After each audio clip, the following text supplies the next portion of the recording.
Hey everybody, how's it going? Matt with Freestand here. Got another Matt on the show today, Matt Mcgowan. He's based in Thailand. Wanted to have Matt on the show today because he is a Bubble developer, which is a new type of no-code programming. Matt, how are we? I'm doing pretty good, thank you. How about yourself? Doing pretty good. I think we could probably just hop right into it. No need to waste time. If you want to explain like a little bit about your background, how you ended up in Thailand first, and kind of some background information, and then we could get into bubble development and all of that. That would be awesome. Sure. Just about me, I'm 38 and I've been living in Thailand now for 9 years. I would say that maybe the whole sort of adventure of getting to Thailand probably started more than 20 years ago. I remember around the age of 16 telling my parents my intention for life in general was to graduate from a university in the US, work for maybe 10 years or so to save up enough money to move to a tropical paradise to start some kind of a business of my own. So I had the intention from a younger age that entrepreneurship and living abroad was something that was in my future, and it was kind of the driving force to making it so that I would be traveling and experiencing different places.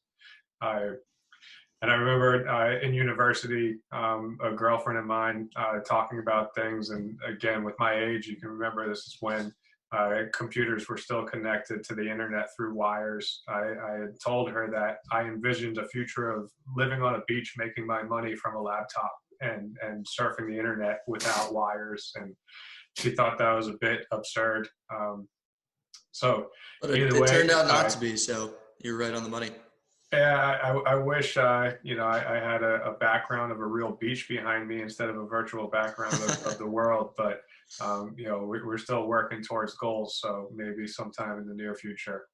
But yes, I graduated with a finance degree. And after graduating in 2007, I found myself in real estate at a time that it was crashing, and everything that happened in that period of time between 2007 2009 just made it a pretty rough market to be a new graduate entering the business world.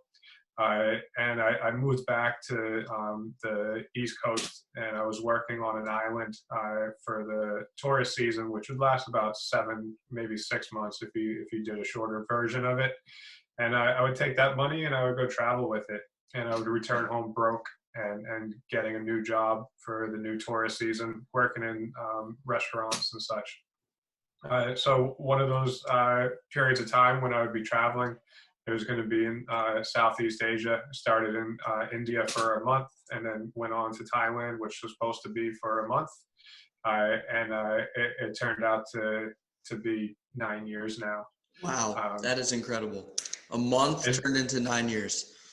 Yeah, I mean, it's a pretty typical story in terms of, expats that are living here who were not transferred from a company or something, and they found their way on their own. I just, always kind of kept an open mind to things. While I was in India, I had met a guru who put some stuff in my mind about future, and it was pretty wild. Some of those things kind of came out to be pretty true. Or as close to as anybody who's predicting a future could. So yeah, I'm here now. When I first was in Thailand, after about 4 months, I had to make the decision about whether or not I would be staying and trying to make a living here, or getting back home into the same routine. So I didn't want to do the same routine, and I got a certificate to teach English as a second language.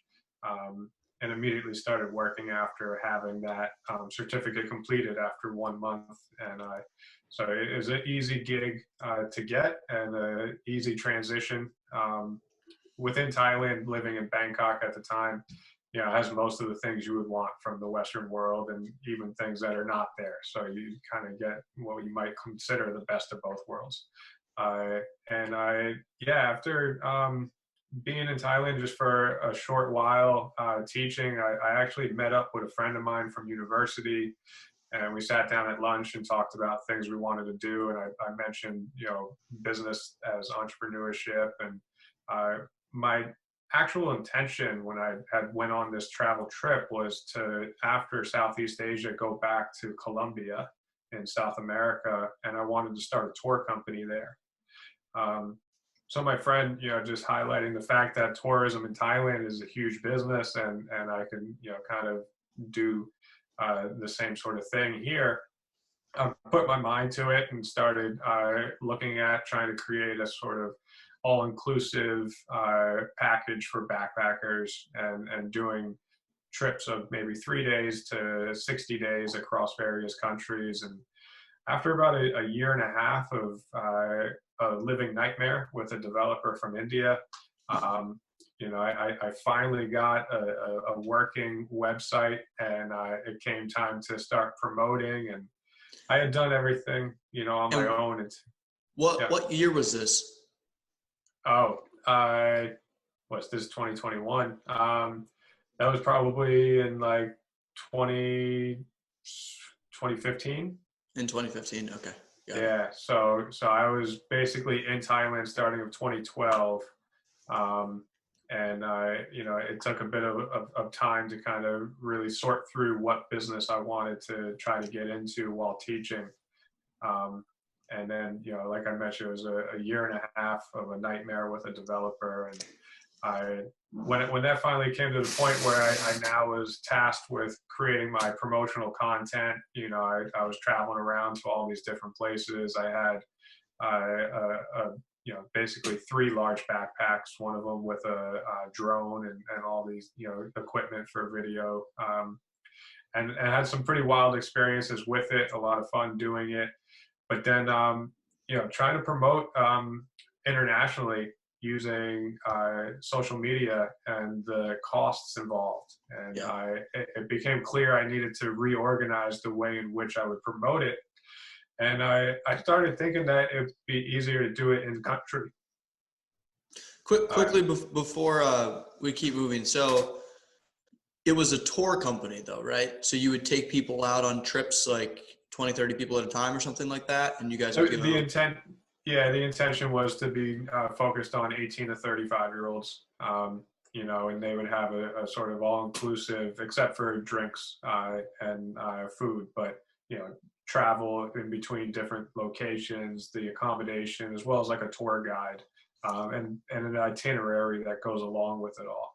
Got it. So you'd set up relationships with all these places on the way throughout Thailand as you made the trip, and then you'd kind of include it in this all-inclusive package, essentially? Yeah, I actually traveled through 4 different countries over a period of 3 months on my own, going in and out of hotels and talking to transportation providers and putting all that type of stuff together. But it was going to be really difficult, expensive to promote, via social media. So I thought that I could adjust the sort of intentions of not just going after people coming from their home country, landing in Thailand with the intention of traveling with us, but rather try to get some people who are already in this area as backpackers and bring them to some of those destinations that are harder to get to on their own. So I thought that a good way to promote it would be if I had a backpacker hostel. So I opened up a backpacker hostel in Bangkok, and it was something that, like, as a traveler, I always enjoyed the aspects of being in a backpacker hostel where I could be, conversing with others, sharing experiences, and helping them along their way. So as the owner of the hostel, it was a lot of fun. And I was still teaching English full time. So I would come home from teaching, and, the people were there waiting, trying to get advice and hang out and, do the sort of things you might do as a traveler yourself. That's a lot to be doing as one person. Being a full-time teacher and also running a full-time hostel, I feel like a hostel is just such a hands-on business, It was something I was very lucky. The woman I decided to marry was the girlfriend at the time, and she kind of dropped whatever she had going on to really put in a lot of effort to help me succeed with the hostel. Gotcha. And her doing that is kind of what led me to believe I would never have anybody else who would be more by my side than her. And so I proposed. But yeah, she, and as well as staff would be there in the daytime. And then, I'd be, handling things. And we had the first 3 months, we didn't leave. It was a real strange experience after 3 months of sleeping there every single night, waking up there and going to work and returning to it. When we finally made the decision to be comfortable enough to trust a staff member overnight with it, it felt like you were leaving a baby for the first time. Yeah, I'm sure. Yeah. Yeah. So it was a fun experience. Very hard work. Lots of issues going through it, but we managed to keep going, and we stayed around and did well enough in the sense of having positive reviews, and I wouldn't have changed the experience because I learned a lot and I got to meet a lot of people, and meeting those people actually put me onto the path that I am now. So I always talked with some of them, what are you doing and stuff, and met various people who were making their lives online. People that were coming through the hostel, right? Yeah. And they were making a living online in various ways, and just really intriguing to see how many different approaches people had to actually making a living while traveling. So it got me thinking more about trying to get back towards an idea of making a living online, and the other part of it too being tied down to a physical location that a hostel business requires you to do. Yeah. It made me feel trapped, and so I wanted more freedom of movement, and being able to make a living online would provide that. So I was, starting to think about different ways and, startups, and I had some ideas for things in the U.S. As a startup business, and I just didn't have any technical experience, and I didn't have any kind of experience in business that would make people believe in me, right? Like I had not really been able to showcase anything that any other Joe Schmo wouldn't have been able to do, right? Yep. So it was just something I needed to try to figure out a way that I could make relationships with people who had the technical experience that would believe in the idea and believe in me with the sort of business background to promote it and to turn it into something. So I was looking at and doing a lot of different reach out to try to find somebody that would come on as like a co-founder who had a technical background. And did you have like a specific idea at the time? Did you have something like in particular that you wanted to build, or were you just trying to find somebody to kind of come on board with you in general? I had two ideas that I really wanted to target, and the first one was an idea for tourism in Thailand. Being with the background of the hotel or hostel business and wanting to do a tour company earlier, which that had fizzled out over the time of having to put so much effort into the hostel itself. Then I started realizing there's a lot of opportunity to help businesses promote themselves and to help travelers to connect into things. And so, I kind of had an idea of starting a tourism-related type of listing service. And it actually is something that I'm getting into in the near future when tourism starts coming back. Bad time. So, I mean, it's kind of a story of my life in general, in the sense of where I started off after college of real estate at that time, and getting in this. I had a portion of the business, underway in terms of getting this custom map created.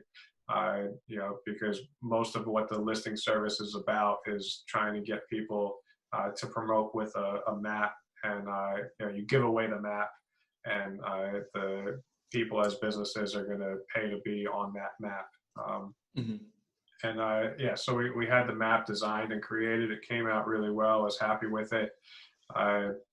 But yeah, I mean, just over the time that I was looking into the idea of getting with a co-founder, it became pretty clear it was going to be much more difficult than I could have imagined from reading all the suggestions online about how to do it. Mhm. And so then I started turning towards how to start a startup as a non-technical founder, using Google for that search. And I came across Bubble. And this was in like March of 2018. Mhm. And I think that's like so pretty recently after Bubble was started. I think Bubble was started like in 2015 or something like that, or maybe earlier, yeah, but I don't think it really was like launched until maybe a couple years down the line. I So that think was, I remember I think that the founders kind of got together in 2012 and they had a few years of developing it. And it was like 2015 that they came online with a few people. Most of the chatter on the forum started around like 2016. Uh, gotcha. yeah. So, but So yeah, I mean, 2018 is still pretty early on in the life of Bubble. relative to the life of the life of no or low code in general, that's extremely early.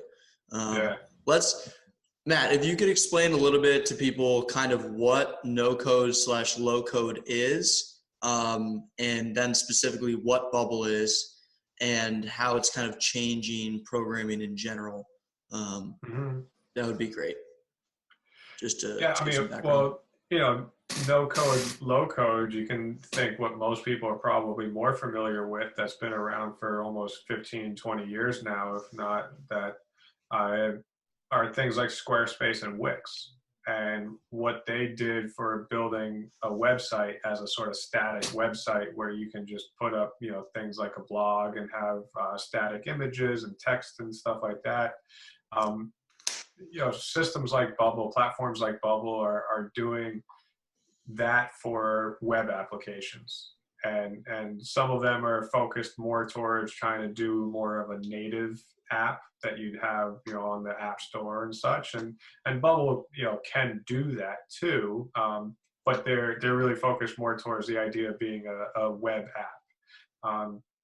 So, in terms of no code in general, it basically opens up the door for people who don't have experience or any knowledge of an actual coding language, to be able to make a technical product. And so with that idea, you can think about a few different aspects to an application, a web application, where you have what the user sees and visualizes, which would be considered the user interface. And that's the things like text and images on a page or buttons. And then you have what is considered the back end, which is like the database.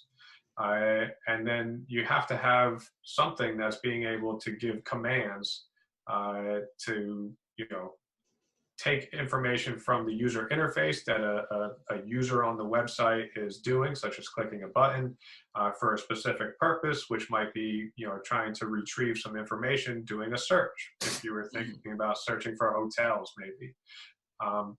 And the way in which you filter for those hotels that you want to see. And so Bubble allows a non-technical person to have the ability to structure those commands in a format that is more human understandable, in the sense that we can use our native languages as we think in English for most of us, as a native English speaker, with things like conditionals, when I press this button, do this. Mm-hmm. And that really opens up a lot of opportunity for people, because you don't need to use the actual coded language such as JavaScript or, Yeah. you know, I, Yeah. and so, yeah.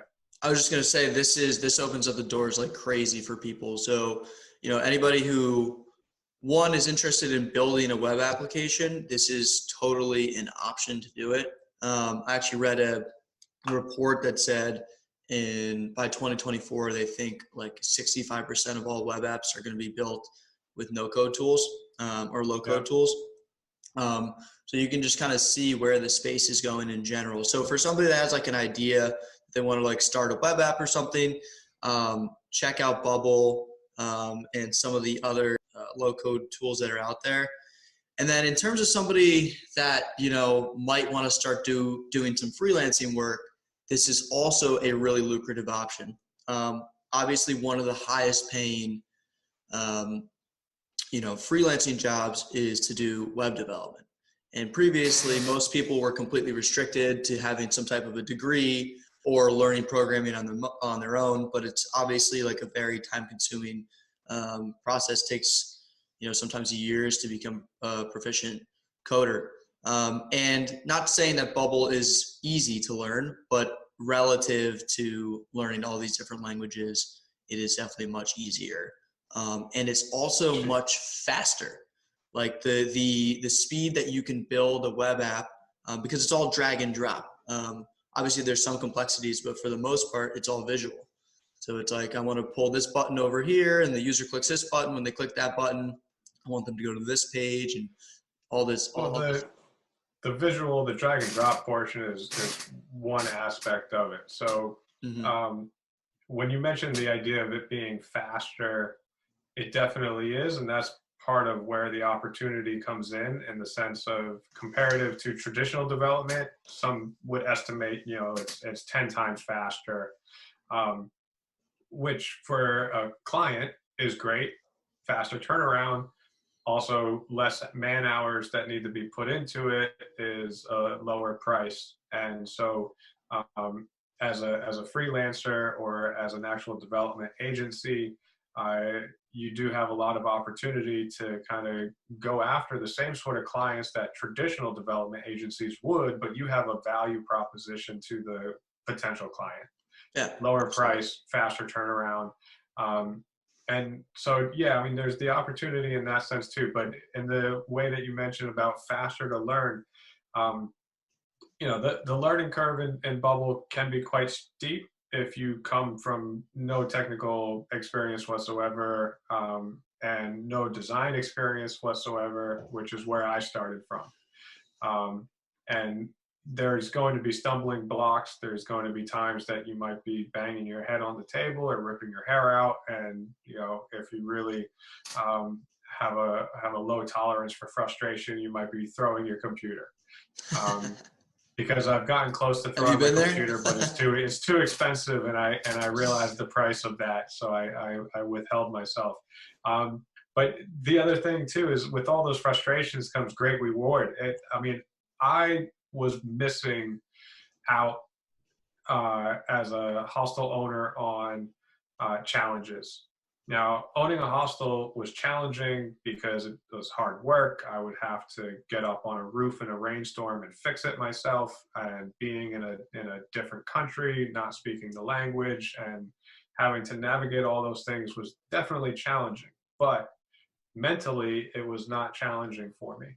And getting into Bubble and the ways in which you can be challenging yourself with the complexities, not just because Bubble itself can be difficult, but just coding and thinking about logic can be difficult.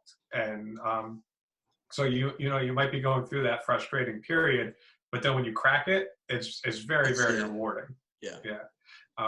So yeah, I mean, it was something I just stuck with it and just kept moving forward and incrementally learning more about it and becoming more confident in being able to build whatever I felt like I wanted to. Yeah, absolutely. In terms of like what you just said, just going off that, in terms of cracking it, like I played around with, I'm just, for anybody who's, even if you're not interested in like starting a business out of, making a Bubble app or something, just to play around with it, I think is a good idea, because it's unbelievable what you can make. Especially just the simple stuff. Pretty quickly, you can learn how to make some simple stuff by watching some YouTube videos. Like within maybe 2 days, you could build like a very basic like listing service or marketplace. And it was really cool for somebody like me to do that, who's also non-technical, because there's always kind of been like this code barrier. And I'm by no means a Bubble developer, but I can play around with it just a little bit.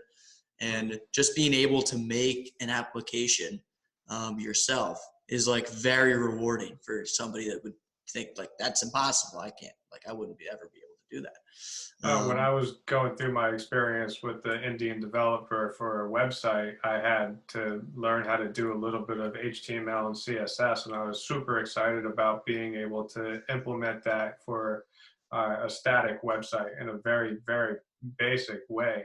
And so that satisfaction of being able to actually make all the different portions of something like a listing service happening, where you set up your database, you set up the user interface for it to be visual, and then you set up all those different filters and the results. And when you can see that information from your database get displayed in the way it's supposed to, it's very satisfying. So yeah, I think people who like to think logically, who like to be challenged mentally, who enjoy things like puzzles or maybe building stuff like Sim Cities and things, you know, as you mentioned, even if they don't have any intention of starting a business of any kind, getting on there as just a thing to do as a hobby is great. So yeah, but I mean, in general, you know, understanding Bubble, it will take time. Like I would say, you could expect if you were looking at trying to become very proficient towards expert level, you could expect 6 months. You know, if you're coming from no background whatsoever, if you do have a technical background, obviously it'll be much faster because you already have the understanding of the logics that go into it. And, you know, someone who has the experience with user experience as development, you know, they'll probably pick up on things a lot quicker. But yeah, there's a lot of resources out there for trying to learn now, much more than when I got started. Yeah, there is. There's, I mean, plenty of courses on Udemy, plenty of tutorials on YouTube for free. Yeah. For those that don't know, Udemy is just an online course marketplace, so you can buy different courses. I think the one that I bought on Bubble was like $12 or something like that, and it covered all the basics. So yeah, lots of options. In terms of like your experience doing freelance work, and kind of how much you're able to charge, if you could touch on that a little bit, that would be awesome. Yeah, I mean, I personally don't really enjoy the idea of doing freelance development, having to seek out clients and having to go through all that processes of bringing them on, because if you don't have systems in place, you can waste a lot of your time. And you know, you get people that are maybe just toying with the idea of Bubble because they think that overall development is going to be cheaper, where they have a idea for an application in traditional coding that would cost $150,000, and they think in Bubble will cost $2,000, right? And when you let them know, like, sure, it's 10 times faster, and you could say because of that faster turnaround, maybe you say it's 10 times less. That still equates to $15,000. Yeah. You know, for something that might take a you know, proficient developer 2 months to put together, from start to finish. So yeah, you got to kind of pick where you want to play as a freelancer, and what do you want to really be spending your time on. When I look at developers as development agencies, you see a whole range of things. And when I've worked with people, you know, a lot of times you hear the same sort of negative experiences that you would hear in traditional coding, where, you know, the time that was provided as an estimate, you know, it carried on 2 times, 3 times longer than it was supposed to. You have a developer who's jumping ship, and you got to, you know, turn around and give it to somebody else, and then they have to figure out what the other person had done. So, you know, it just like any other place, as a developer, you want to make sure that you can set yourself up to have a solid reputation, and those who do can charge appropriately for that. And I think that some of the development agencies out there, you know, saying that they can do basically like a 4-week turnaround, they're charging maybe $5,000 to $6,000, and that potentially is, a total of like 100 working hours, maybe a bit less than that. And if they put together processes where to really maximize Bubble's potential for fast development, they already have a lot of those different pieces already put together, and they just need to go in and tweak them a bit to customize them out for the particular user or client. Mm-hmm. Some agencies do better than that than others. I've seen agencies that really take a lot of, sort of shortcuts, and they don't delete things that So should have been deleted, for those that don't understand, what Matt's referring to is like, correct me if I'm wrong, but that a lot of like a decent way to approach development is having like a template that's kind of like generalized, like you can kind of customize it for different customers, so you don't have to start from scratch for each customer, correct? Yeah, so I mean, like saying template is the good way to describe it. However, like in Bubble, there are templates that are for sale, and so if someone's new to Bubble and they're thinking, I'm going to buy a template and then I can, customize it out really easily, you still need to know how to use Bubble to do that. As a developer, if you're going to create like a pop-up to show some information, just imagine as a simple idea, like a warning about deleting something. That's very important, right? Mm-hmm. You can create that pop-up once, and then you have it available to basically copy it and paste it into another application. Yeah. And so you can create basically a very general sort of template that has all the different components that most applications would need. And from there, when you get a new client, you can just start with that template and remove what's not needed, tweak what still needs to be there, but a little bit differently, and that really does help out with improving the speed of your development. So yeah, I mean, there's all sorts of different approaches to ways in which the developers as freelancers or agencies out there are trying to maximize their per hour pay without necessarily passing that on to a client in terms of 50, 70, 100, $200 an hour. Mm-hmm. But yeah, I mean, I've seen ranges, people charging, I would say 75 to like $250 an hour. Yeah. Yeah. Which is a lot of money. So for somebody that's like actually contemplating taking a certain path in freelancing, Bubble and low/no code development is a real option. So just keep that in mind. Yeah. That's a lot of money, $200 an hour. I mean, for me, with my background as an educator with English as a language, no code, even though you're not using a coding language, it is sort of a language of its own. My preference is to stay towards the educational aspect of Bubble and no code tools. And I do custom development if a client is easy to work with. I prefer to do customizing templates that I've built myself, because I have at this moment around like 27 templates that I've built and have on the marketplace, with plans to expand it to more. Yeah, I mean, I can basically have somebody who buys one of my templates. They say I need it to be a slightly different, customized, and I can go in and customize it myself. And then also doing like coaching and mentoring. So those types of avenues are available as well. Yeah, let's talk about a little bit about, I know you mentioned when we were emailing back and forth that you are trying to create like some type of hub where people can come and get access to your educational content on Bubble development, right? Mm-hmm. Yeah, so it's something that only probably in the last couple of months I've realized that I get unsolicited messages on the Bubble forum very often looking for help.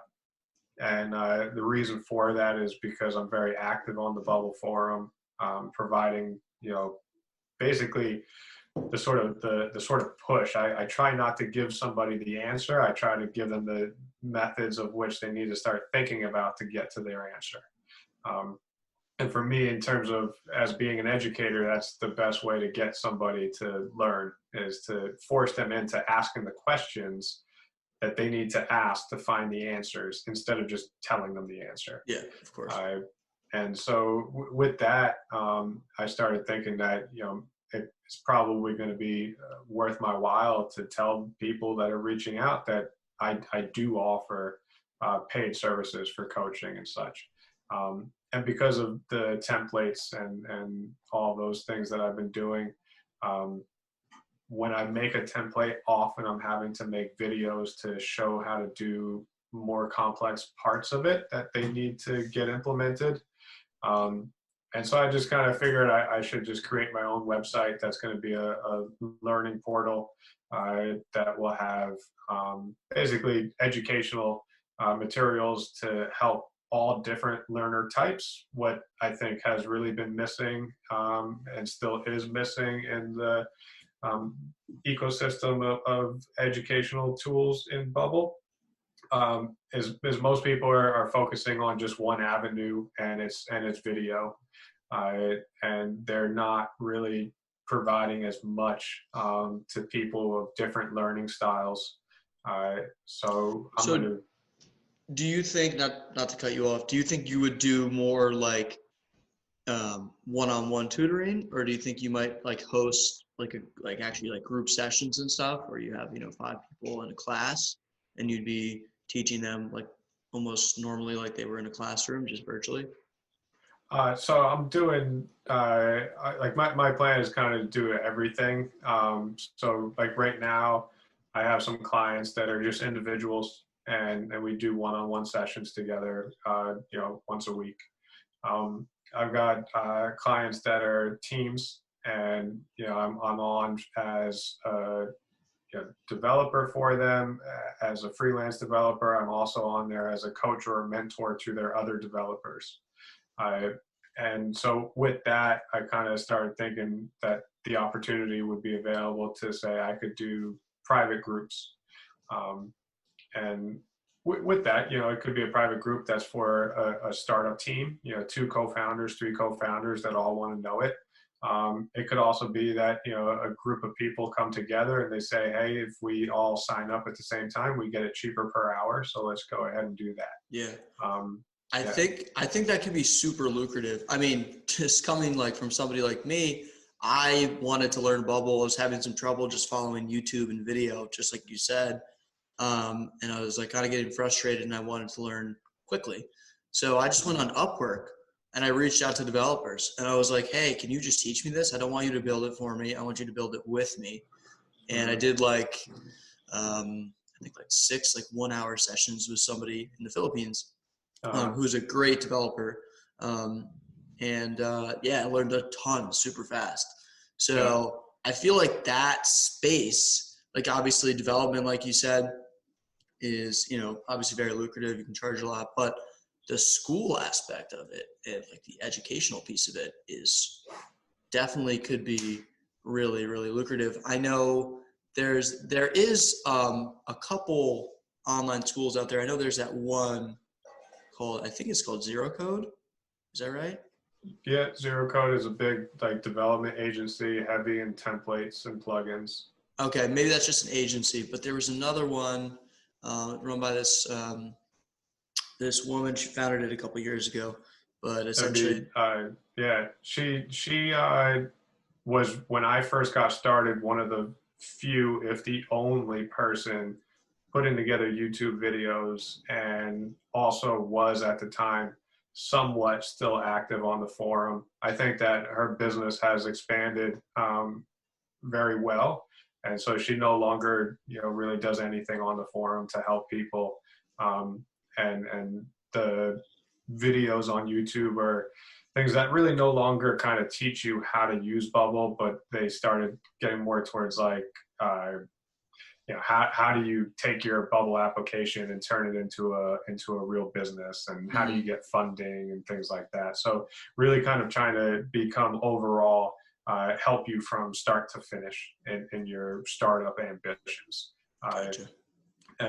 So, yeah, I mean, with that, it was something I often was turning to those videos to basically figure something out. And, you know, you don't always get exactly the answer you're looking for, but you get some of the tips you need to figure it out on your own.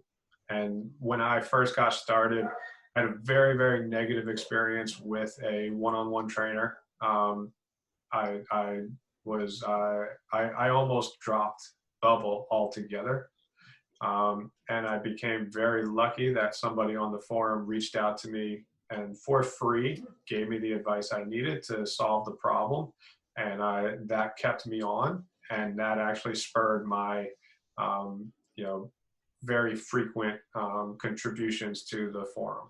I felt like I needed to pay it forward. Yeah. Yeah. Absolutely. So yeah, I mean, It's a community. education can be very lucrative. It's not like being a school teacher in the U.S. where you make, you know, barely minimum wage and things like that. You can actually set yourself up to do some stuff pretty well. Well, yeah, the difference is, and I haven't really spoken about this yet, and I think it's a good time to, is it's like, yeah, just like as you mentioned, you can have, you know, nowadays you can have, as opposed to teaching in a classroom, you can have a virtual classroom with kind of like a limitless amount of people to an extent. Depends on how you conduct, obviously, like the classroom, but you could have people from all around the world who are paying you a subscription or paying you per class, coming in for live sessions as you do demonstrations. Yep. And yeah, I mean, it could be really, really lucrative, and it also gives you the flexibility to be where you want. You don't have to go into a school, deal with, you know, the bureaucracy of it. You can run your own business. I mean, one of the things that really pushed me towards getting into more of an online attempt at earning a living was a book called The 4-Hour Work Week. And, you know, he in the book, I forget the author's name, but they talked about how you really want to try to get things that become more like residual income. And so if you can put in the time right now for rewards and payoff later, those rewards and payoffs can be, you know, tenfold over a period of time. And so he really talked a lot about making software and also writing books, ebooks. And so, you know, at that time I was like, I can't write software. I don't have any kind of expertise to, you know, put out an ebook of any kind. But now, you know, through my experience with Bubble, I can build the software and I can, you know, sell, you know, educational material. And so, like you say, you know, a monthly subscription to the material, one-time fees for it. But like, I put in the time right now and I build it, and that frees me up later in time to do more and just kind of continue adding into those different you know, products that I can have living online available for sale. Absolutely. Yeah. It's like the idea of trading hours for dollars versus putting in upfront work and then getting, you know, more and more income that slowly builds and builds and builds with the same amount of effort and not that much effort to maintain it. Yeah.